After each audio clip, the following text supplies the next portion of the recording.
So for my entire Pune to Ladakh trip, I spent around.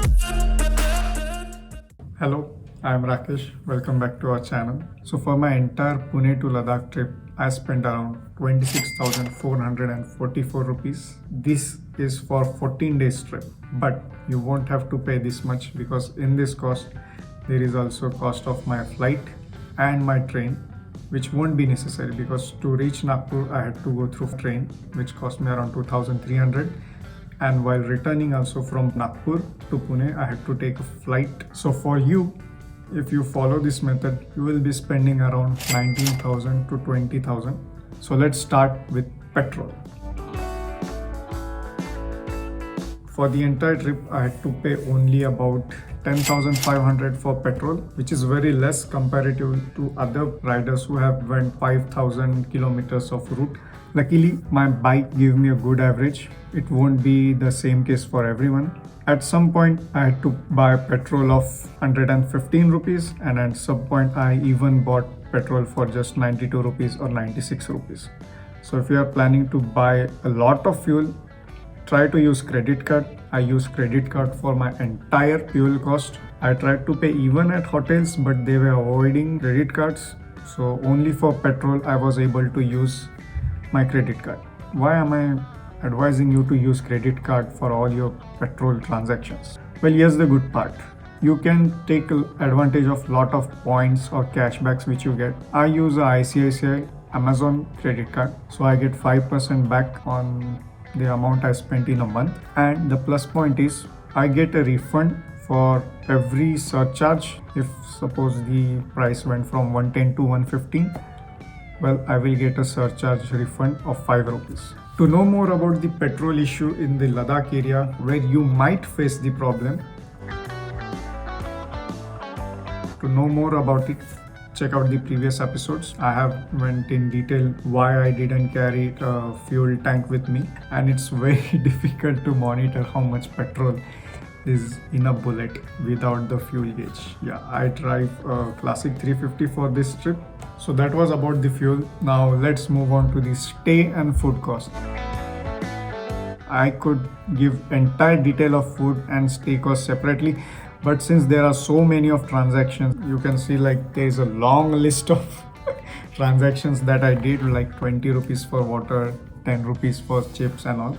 So we will combine them together. So for stay and food, I spent 7,390 rupees, and this is very less because I tried to avoid buying water as much as possible. I kept a 3-liter bottle with me for as long as possible, but later I lost it somewhere and I don't even remember where I lost it. It might have fallen from my bike, or I was like drinking somewhere. I kept it aside and forgot it.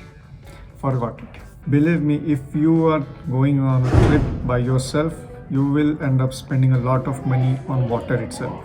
From your food cost, almost 40% will be just for water. So make sure to carry bottle and fill the water wherever possible. Like you will find clean water at a lot of places, even at hotels. If you are comfortable to filling the waters by the jar which they have at hotel, go for it. It depends on your choice. Yeah. Now during our stays, at the beginning I was sharing a lot of stays with the Nagpur bike group, so it wasn't so much expensive. I hardly had to pay like 300, 250, 270, that range, because we were like 3-4 people in one room, which is fine, and you won't mind any flat surface to sleep after riding like 300-500 kilometers a day. After separating from the Nagpur group, as you reach to the high altitude area, they will charge you more, like 1,000 rupees for entire day for one person, one night, one stay with food and all. I made a huge mistake of while staying and food considerations before reaching Sarcho. So do check it. And You can save a lot if you go in homestays. Like there are small families, they have built this their own business now, families with giving small rooms for the riders or the tourists. So do check out that also, it's a good option. Till Leh I was with Nitin, we paid 2000 per night for that room, which is very expensive. In the same hotel we had other option of just paying 1300.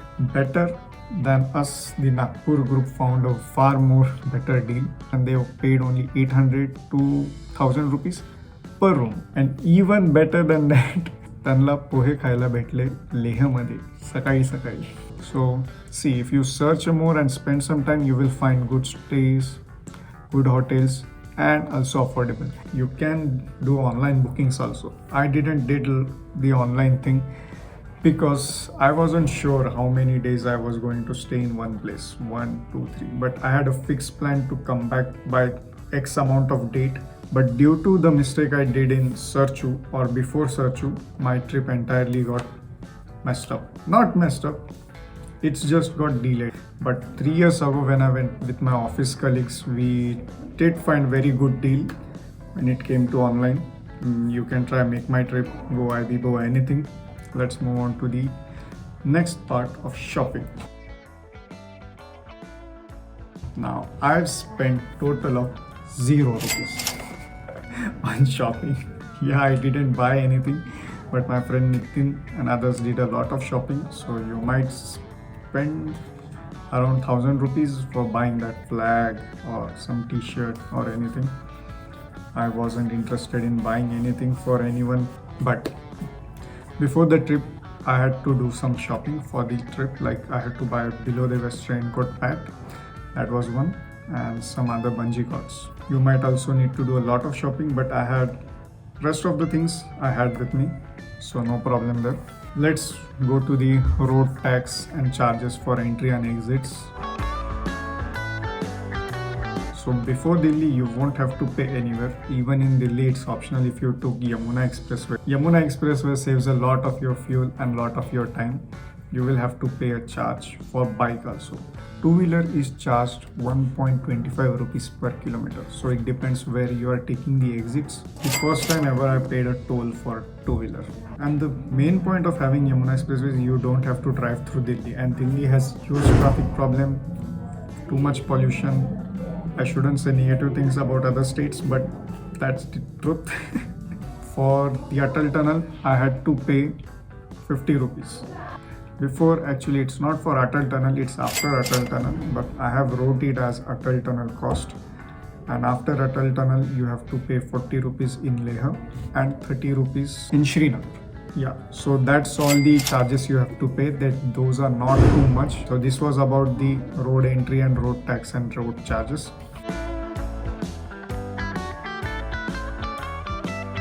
Now about carrying cash. You will have to carry cash at some point, but until Manali, a lot of places you can use UPI payments. I did a mistake of not carrying cash in Manali, and when we reached Manali, there was a shortage of cash in all the ATMs. So I had to get cash like in last place, Ladakh. I faced same problem 3 years ago in Manali trip. We didn't find cash for a long time in Manali.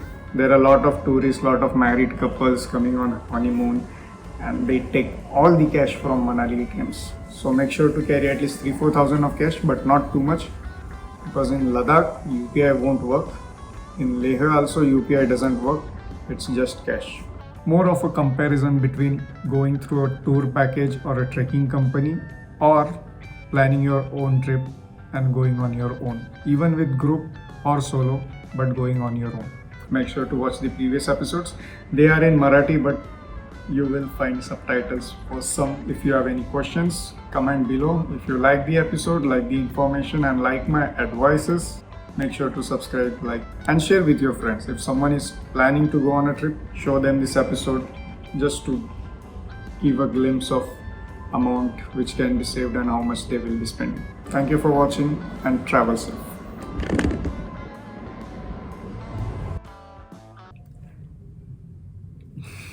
Reading the script this time.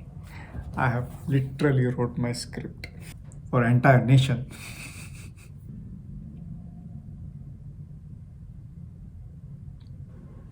through that Yamuna Expressway.